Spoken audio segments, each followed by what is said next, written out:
오늘 본문 시편 15편은 한국교회가 당면한 믿음의 문제에 대해서 도대체 무엇이 문제인지 해답을 주는 말씀입니다. 오늘 본문은 이렇게 시작을 하죠. 1절을 다 같이 읽어보실까요? 자, 시작. 여호와여, 주의 장막에 머무는 자 누구오며 주의 성산에 사는 자 누구오니까.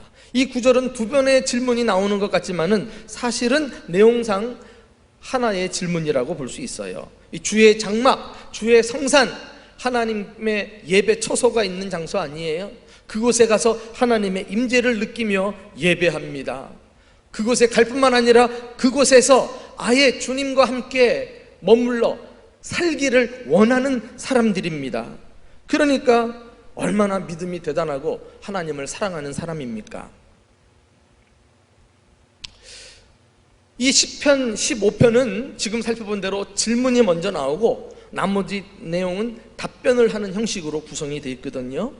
그래서 이스라엘 백성들은 이 시편을 예루살렘 성소에 올라갈 때 암송했다고 합니다. 아마도 절기 때에 예루살렘 성전에 올라가면 이제 순례자들이 1절 말씀을 외우면서 자기 제사 때를 기다리죠. 그러면은 기다리던 제사장이 2절과 5절까지의 본문을 가지고 답변을 하는 1억 모양으로 이 시편을 사용을 했다고 합니다. 과연 그 답변의 내용이 무엇일까요? 정직하게 행하며 공의를 실천하며 그의 마음에 진실을 말하며 그의 혀로 남을 허물하지 아니하고 그의 이웃에게 악을 행하지 아니하며 그의 이웃을 비방하지 아니하며 그의 눈은 망령땡들을 멸시하며 여호와를 두려워하는 자들을 존대하며 그의 마음에 서원한 것은 해로울지라도 변하지 아니하며 이자를 받으려고 돈을 구워주지 아니하며 뇌물을 받고 무죄한 자를 해하지 아니하는 자이니 이런 일을 행하는 자는 영원히 흔들리지 아니하리로다. 아멘, 아멘. 아마 그렇게 대답하고 다 같이 아멘으로 화답하지 않았을까요? 하나님에게 예배하는 자, 또 주의 전에 머물면서 평생 주님과 함께 살기를 원하는 자들에게 오늘 본문은 예배를 잘 드려라, 주를 위해 충성해라, 봉사 열심히 해라 이렇게 말하지 않고 이웃을 사랑하라, 이웃에게 악을 행하지 말라, 이것을 지금 언급하고 있어요. 나는 오늘 말씀을 보면서 마태복음 5장에 나오는 예수님의 가르침으로 오늘 이 시편을 요약할 수 있지 않을까. 예수님이 하신 말씀이 무엇입니까? 마태복음 5장 23절 한번 가보실까요? 다 같이 읽어보겠습니다. 자, 시작. 그러므로 예물을 제단에 드리려다가 거기서 내 형제에게 원망 들을 만한 일이 있는 것이 생각나거든 예물을 제단 앞에 두고 먼저 가서 형제와 화목하고 그 후에 와서 예물을 드리라. 여러분, 여기 이 구절의 앞부분은 뭐예요? 예물을 제단에 드리려다가, 하나님 앞에 예물을 드리려고 주의 전까지 온 거 아니겠어요? 몸만 온 게 아니라 예물까지 가지고 와서 드릴 정도니까 최고 최상의 예배를 드리는 사람입니다. 그런데 그 다음에 무슨 말씀을 하고 있어요? 그러나 형제들과 관계가 불편한 것이 생각나면 예물을 제단에 두고 먼저 가서 뭐해요? 1순위가 뭐예요? 예배하는 게 아니라 형제와 막힌 문제를 풀고 오라는 거예요. 이웃사랑이 먼저라는 거예요. 여러분, 놀랍지 않습니까? 먼저 가래요. 우리 같으면 무슨 말이야? 예배가 최고 중요하지, 예배 그러는데 성경은 그렇게만 보고 있지 않는다는 거예요. 여기에 우리 한국교회 그리스도인들이 풀어야 될 숙제가 있는 것입니다. 이 시는 다윗의 시입니다. 다윗은 이 시를 지었을 뿐만 아니라 자신이 직접 그렇게 살았어요. 그는 매우 하나님을 신뢰했던 영적인 사람이면서도 함께하는 사람들을 사랑한 인간미 넘치는 사람이었어요. 그는 사람들에게 따뜻했습니다. 사람들에게 결코 악을 행하지 않았어요.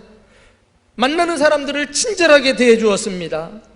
그래서 다윗을 통해서 하나님을 믿는 사람이라면 또한 이웃을 사랑하는 사람이다 라는 교훈을 깨닫게 되는 것입니다. 이것이 자기보다 앞선 사울 왕가의 현저한 차이점이었어요. 사울은 믿음이 있는 것 같았으나 그가 왕이 된 이후에 함께하는 모든 사람들에게 다윗을 비롯해서 마음의 미움과 증오심을 가지고 잡아 죽이려고 인생을 다 쏟아부었어요. 그 인간관계를 보니까 나중에는 결국 사울의 이 믿음조차도 형편없는 것이 드러나지 않았어요. 그래서 하나님께서 사울을 패하시고 다윗을 기름 부어 왕으로 세우신 것입니다. 그리고 말씀하시잖아요. 내가 다윗을 만나니 내 마음에 합한 사람이라. 하나님이 요구하시는 참된 믿음, 사람에 대하여 하나님에 대하여 올바른 관계를 가지고 있는 그 마음이 하나님께 쏙 들었던 것입니다. 우리 역시 하나님을 믿는 사람으로서, 이렇게 나와 예배하는 사람으로서 이웃을 사랑하는 구체적인 방법을 본문을 통해서 함께 배우고 싶습니다. 첫째로 우리는 행위로 이웃을 사랑해야 합니다. 자, 2절 말씀 나오죠? 다 같이 읽어보겠습니다. 시작. 정직하게 행하며 공의를 실천하며 그의 마음에 진실을 말하며. 사실요, 여기 정직, 공의, 그리고 진실, 이런 세 가지 단어는 성품과 관련된 단어들이라고 할 수 있어요. 그리스도인의 3대 덕목이지요. 내 안에 이런 성품을 먼저 구비하지 않고는 절대로 삶 속에서 정직하고 공의롭고 진실된 행동이 나오질 않습니다. 하나님께서 다윗을 기름 부어 왕으로 세우실 때 사무엘 선지자에게 하셨던 말씀 생각납니까? 우리 한번 사무엘상 16장 9절 말씀을 다 같이 읽어보실까요? 자, 시작. 내가 보는 것은 16장 7절 시작. 내가 보는 것은 사람과 같지 아니하니 사람은 외모를 보거니와 나 여호와는 중심을 보느니라. 하나님은 다윗 속에 있는 그 믿음을 보셨어요. 그 믿음은 다른 것이 아니라 바로 하나님과 사람 앞에 정직하고 공의롭고 진실된 그 성품을 주님께서는 꿰뚫어 보셨던 것입니다. 이런 마음을 소유한 사람이라면 틀림없이 내 뜻을 다 이룰 사람이다, 주님께서 인정해 주신 거 아니겠어요? 우리는 하나님께서도 우리 행위를 보시기 이전에 우리 안의 성품을 들여다보실 때 주님께 이런 인정과 칭찬을 받아야 그것이 진짜 믿는 사람이 아니겠습니까? 한 번은 예수님이 공생애를 시작하실 때 빌립을 제자로 삼습니다. 그리고 빌립은 자기 친구 나다나엘을 전도해서 예수님께로 데리고 와요. 그에게 찾아가서 말합니다. 성경에 약속하신 메시아를 내가 만났다. 그분은 나사렛 예수시라. 그러더니 나다나엘이 그 촌뜨기 시골 지역에서 무슨 선한 것이 나겠느냐? 그러면서도 손에 이끌려서 예수님께 다가오잖아요.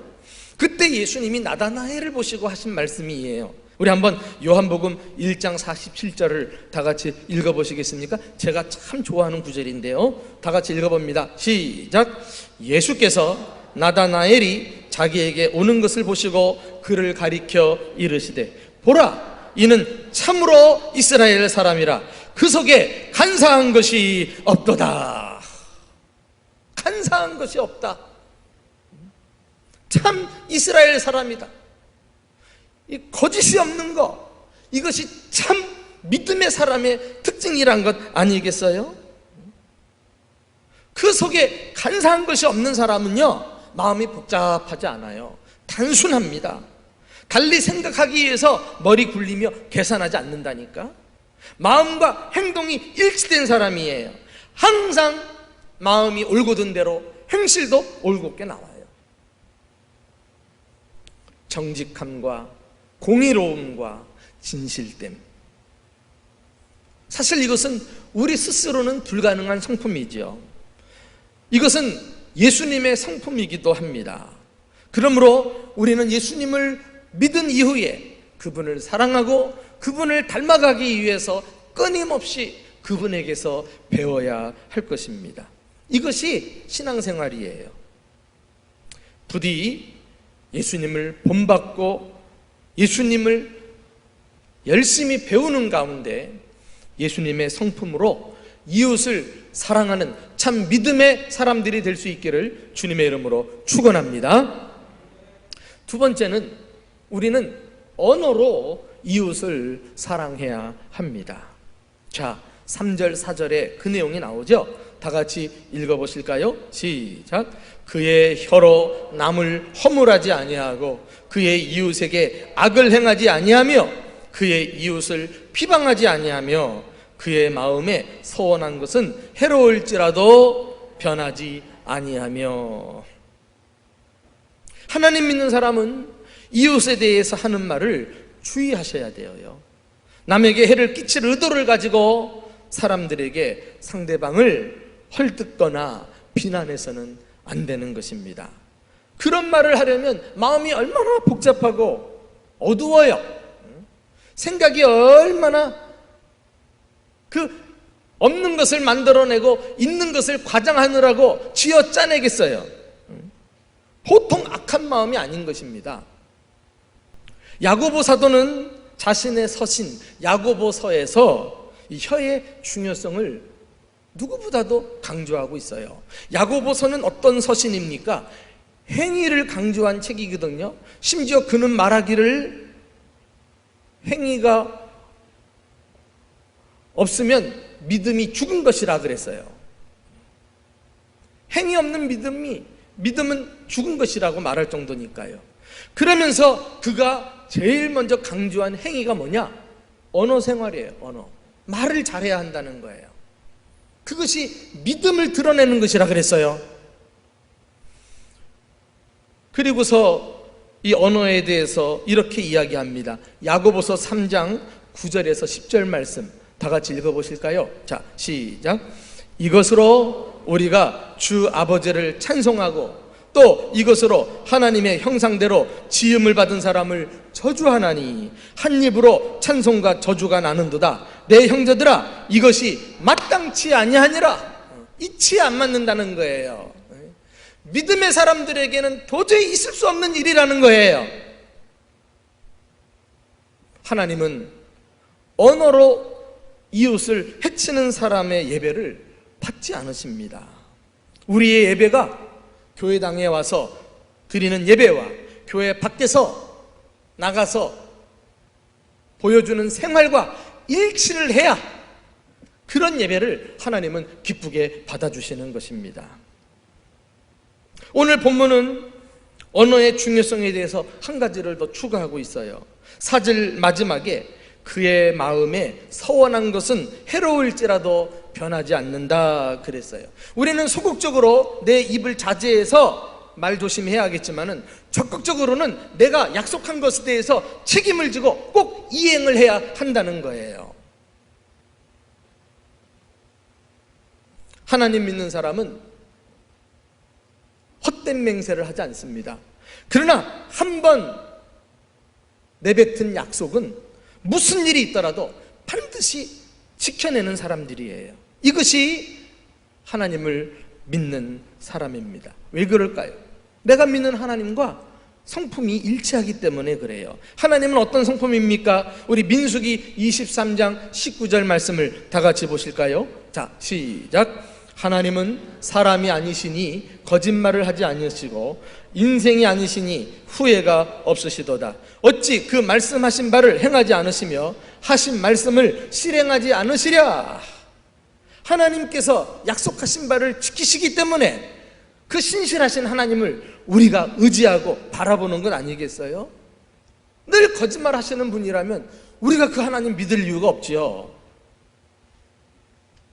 마찬가지로 하나님 믿는 사람들도 그 입에서 나오는 말이 진실될 때 또 약속한 것은 무슨 일이 있어도 지키려고 몸부림칠 때 사람들은 그것을 보고 나의 믿음을 인정합니다. 하나님께서는 나의 예배를 받아주신다고 말씀했습니다. 내가 예배를, 약속을 지키는 것은 상대방의 인격을 존중하는 거랑 같기 때문에 그래요. 내 언어 생활로 하나님을, 이웃을 사랑하고 하나님을 향한 믿음을 나타내 보여주어야 합니다. 마지막으로 우리는 물질로 이웃을 사랑해야 합니다. 자, 마지막 절인데요, 5절 말씀을 함께 읽어보실까요? 자, 시작. 이자를 받으려고 돈을 꾸어주지 아니하며 뇌물을 받고 무죄한 자를 해하지 아니하는 자이니 이런 일을 행하는 자는 영원히 흔들리지 아니하리이다. 여기 이자를 받고 뇌물을 받는 이런 내용이 나옵니다. 여러분 기억하세요. 우리가 성경에 예금을 해놓고 은행 이자를 받는 것을 결코 정지하지 않아요. 또 경제생활의 한 방편으로 돈을 빌려주고 이자를 받는 것은 정당한 행위입니다. 성경이 금하는 것은 고리대금을 하는 걸 말해요. 돈을 빌리는 사람은 어려운 처지에서 그 위기를 모면해 보려고 어찌든지 먹고 살아야 하니까 있는 사람에게 가서 도움을 요청하는 거 아니겠어요? 이런 사정을 뻔히 아는데도 폭리를 취하고 과도하게 이자를 매기는 것은 하나님께서 원치 않은 일이십니다. 결국 폭리는 내 어려운 이웃을 파산에 이르게 할 거예요.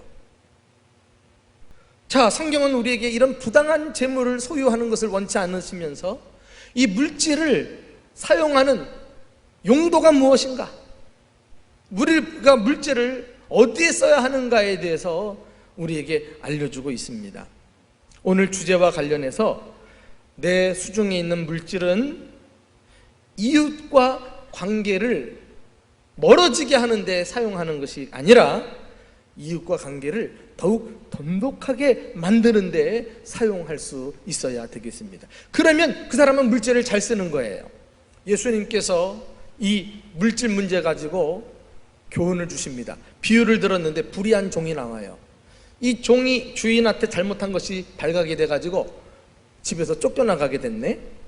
그런데 이 종이 말이죠, 쫓겨나가기 전에 머리를 씁니다. 주인의 장부를 가져와 가지고는요, 주인에게 빚진 사람들을 불러다가 자기가 장부를 고쳐주는 거 있죠. 당신 얼마 빚졌어요? 예, 50만 원 빚졌습니다. 내가 10만 원으로 해줄게. 당신 얼마 빚졌어? 예, 100만 원 빚졌어. 내가 50만 원으로 해줄 거야. 나 꼭 기억해. 당신 얼마 빚졌어? 나 1000만 원. 내가 500만 원으로 해줄게. 이렇게 장부를 고친 거예요. 이게 얼마나 불의한 일입니까? 그런데 놀라지 마십시오. 예수님께서 이 종을 칭찬하셔요. 자, 그 칭찬한 말을 한번 들어보실래요? 다 같이 누가복음 16장 9절 말씀입니다. 자, 시작. 내가 너희에게 말하노니 불의의 제물로 친구를 사기라. 그리하면 없어질 때에 저희가 영원한 처소로 너희를 영접하리라. 지금 예수님께서 이 종이 했던 불의한 행위를 본받으라는 말씀이 아니에요. 그가 자기가 위기를 당하자 돈으로 친구를 만드는 이 지혜에 대해서 주님이 지금 인정을 해주고 계신 거예요. 불의의 제물로 친구를 사기라. 이 세상 제물로 친구를 사귀는 것, 이게 물질의 용도예요. 물질의 용도예요. 그러면 내가 궁해질 때, 내가 어려울 때 그 친구들로 인해서 도움을 받으면서 위기를 극복해 나간다는 거 아니겠어요? 그런데 어떤 사람들은 돈을 쌓아둘 줄만 알지, 손에 움켜질 줄만 알지, 이것을 친구를 삼을 줄 몰라. 그러니까 돈은 많이 가졌으나 인간관계는 다 떨어져 나가고 홀로 고독하게 살아가는 사람들이 많이 있어요. 그것은 결코 물질을 바르게 쓰는 것이 아닙니다. 이제 말씀을 정리할까요? 하나님을 믿는 사람이 소홀히 하지 말아야 할 것이 무엇일까요? 이제 우리는 알아요. 그것은 이웃을 사랑하는 것입니다.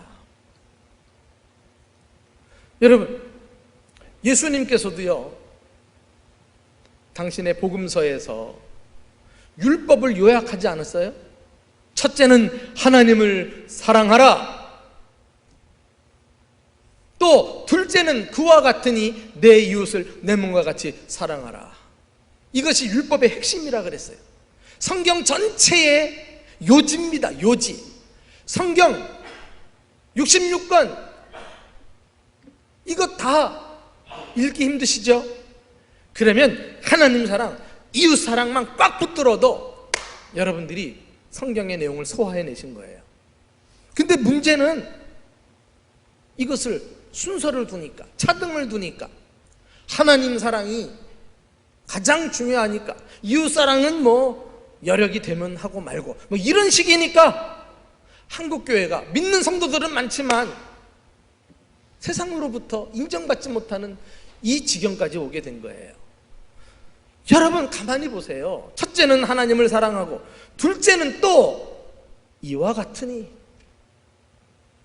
예수님은 첫째와 두 번째를 절대 차등을 두지 않았다니까. 이웃 사랑도 하나님 사랑하라는 것과 똑같다는 거예요. 결코 다르지 않아요. 우리 한국교회가 이 문제를 빨리 과제를 해결하고 이웃을 사랑하는 신앙으로 성도들이 나오지 않으면 소망이 없어요. 우리만의 리그로 끝나고 말 거예요. 누구도 알아주지 않는 믿음, 교회당 안에서만 통하는 믿음, 그것은 믿음이 아닌 것입니다. 오늘 본문은 이웃을 어떻게 사랑해야 될지를 말씀하고 있잖아요. 행위로 이웃을 사랑하라. 언어로 이웃을 사랑하라. 물질 가지고 이웃을 사랑하라. 이렇게 말씀한 다음에 마지막 결론이 뭡니까? 이런 일을 행하는 자가 영원히 흔들리지 아니하리로다. 할렐루야. 무슨 말이에요?